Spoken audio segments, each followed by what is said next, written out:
عالمی ادارہ صحت کے مطابق دنیا بھر میں 30 کروڑ افراد دمے سے متاثر ہیں اور اس تعداد میں اضافہ ہوتا چلا جا رہا ہے۔ دمہ سانس کی بیماری ہے جس میں سانس لینے میں مشکلات کا سامنا ہو سکتا ہے اور متاثرہ شخص کا سینہ متاثر رہ سکتا ہے۔ یہ بیماری سانس کی نالیوں کی ارد گرد موجود پٹھوں میں سوزش اور ان کو سکڑنے کی وجہ سے ہوتی ہے۔ اس مرض کا کوئی حتمی علاج تو نہیں ہے لیکن اسے کنٹرول کیا جا سکتا ہے۔ ڈاکٹرز کا کہنا ہے سانس لینے میں مشکلات کے علاوہ متاثرہ فرد کو خشک، کھانسی اور چھاتی میں تناؤ کی کیفیت کی شکایت رہ سکتی ہے۔ ان کے مطابق اس بیماری کی علامات اور ان کی شدت وقت کے ساتھ ساتھ تبدیل ہو سکتی ہے۔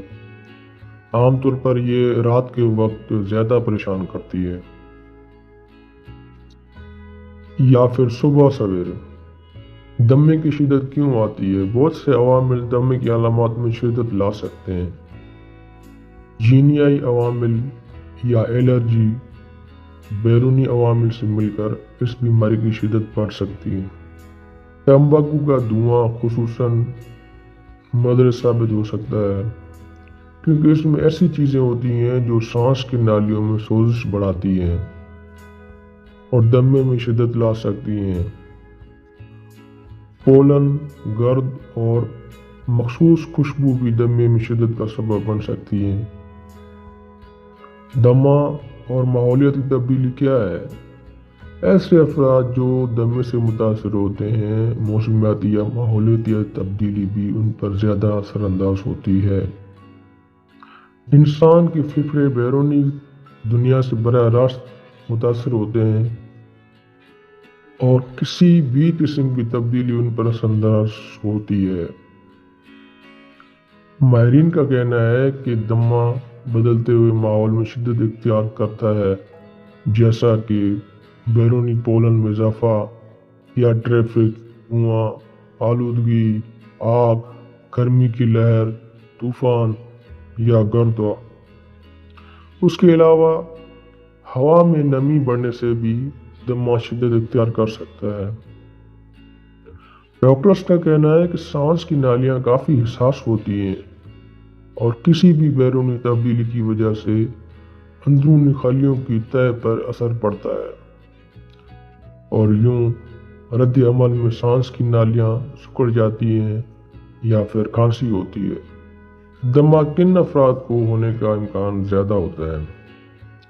ویسے تو یہ مرض کسی بھی عمر میں ہو سکتا ہے لیکن کم عمر کے افراد میں زیادہ عام ہے۔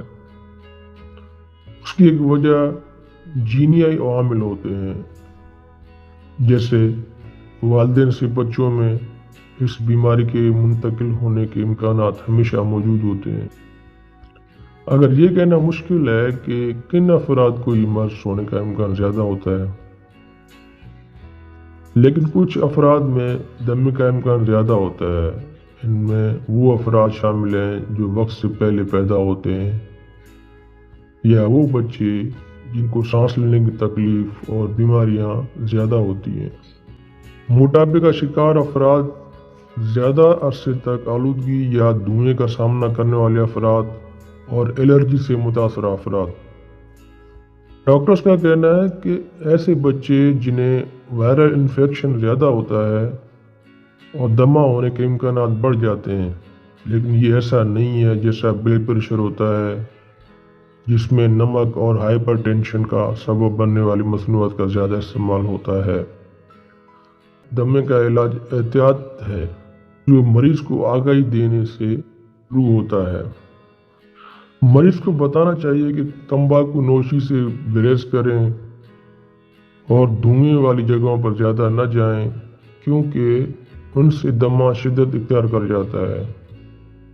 اس کے علاوہ ایسی مصنوعات کے استعمال سے پرہیز کریں جو سانس کی نالیوں کو متاثر کرتی ہیں، جیسے کہ پینٹ یا صفائی والی مصنوعات۔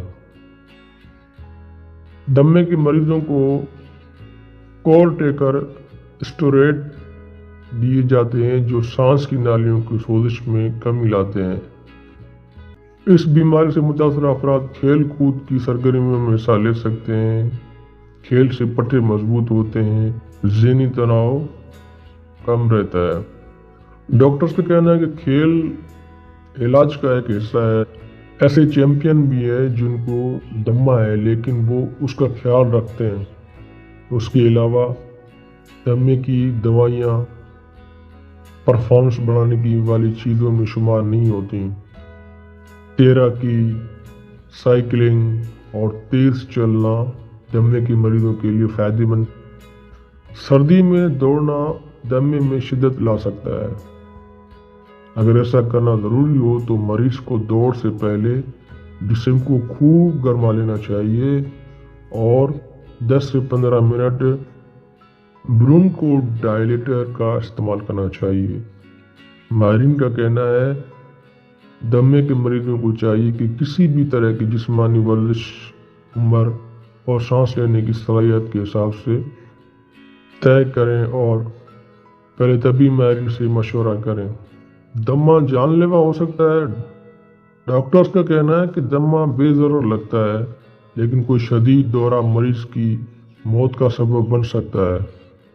دمے کے شدید دورے اچانک مریض کو اسپتال لے جا سکتے ہیں۔ ڈاکٹرز کہتے ہیں عمر رسیدہ افراد میں ہوتی ہیں، یہ بھی جان لیوا ہو سکتی ہیں۔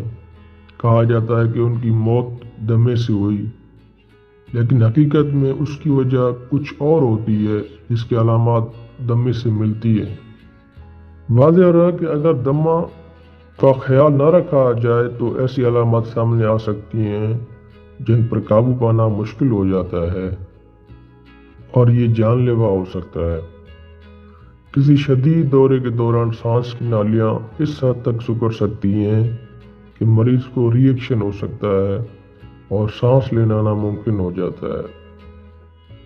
بچوں، عمر رسیدہ افراد اور سانس کی انفیکشن سے متاثرہ افراد میں ایسا ہونے کا زیادہ امکان ہوتا ہے۔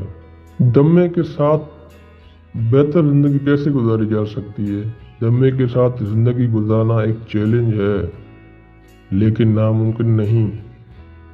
یہ ضروری ہے کہ چند قوانین کو زندگی کا حصہ بنا لیا جائے۔ ایک صحت مند زندگی میں باقاعدگی سے علاج رکھا جائے اور ایسے عوامل سے بچا جائے جو بیماری میں شدت کی وجہ بنے، دمے پر قابو رکھنے میں مددگار ثابت ہو سکتی ہے۔